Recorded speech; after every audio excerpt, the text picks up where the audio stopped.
faut savoir qu'aujourd'hui, nous avons une équation universelle qui est celle de nourrir 9 milliards d'individus à l'horizon 2050. Vous avez une croissance démographique exponentielle en Afrique subsaharienne. En France, vous avez actuellement même une crise agricole qui pourrait trouver des solutions relativement efficaces. Donc en Afrique, étant donné que les besoins aujourd'hui du secteur sont des besoins structurels en matière d'industrialisation, en matière de formation, en matière d'information, en matière de transfert de compétences. Et vous avez là en fait de nombreux domaines dans lesquels les entreprises françaises pourraient se déployer, donc pour pouvoir créer de la richesse de manière qualitative.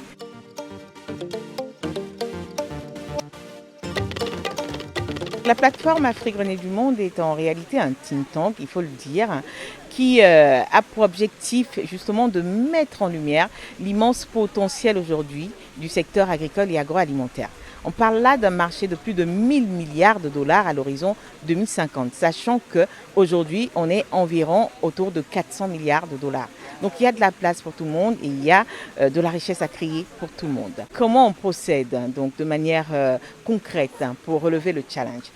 Premièrement, on travaille donc à la vulgarisation de l'entrepreneuriat agricole et agroalimentaire sur l'ensemble de la chaîne de valeur agricole. L'une de nos missions clés, en plus du plaidoyer que nous assurons auprès des dirigeants politiques en Afrique et en Europe, c'est celle de l'accompagnement de l'entrepreneur, donc pour l'acquisition d'une part d'une meilleure information, d'autre part pour la mise en relation, on fait beaucoup d'intermédiation entre les entrepreneurs et les partenaires, soit commerciaux, soit techniques, soit financiers.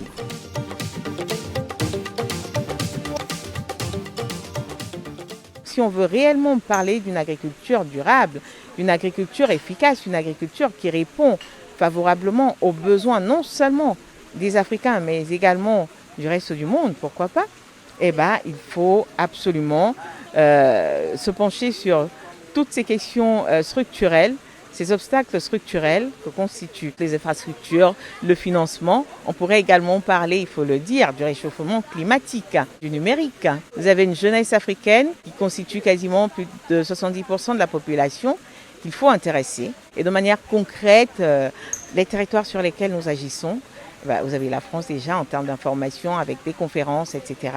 Mais également l'Afrique centrale et l'Afrique de l'Ouest, où nous travaillons en étroite collaboration avec les entrepreneurs et les investisseurs via les patronats et les diverses chambres de commerce et d'agriculture. On travaille également avec les coopératives rurales, donc pour le volet renforcement des capacités.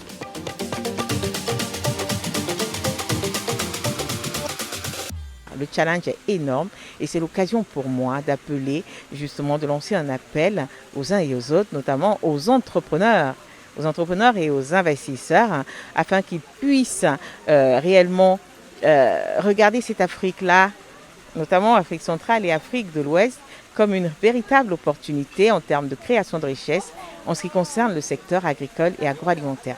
Tout est à faire.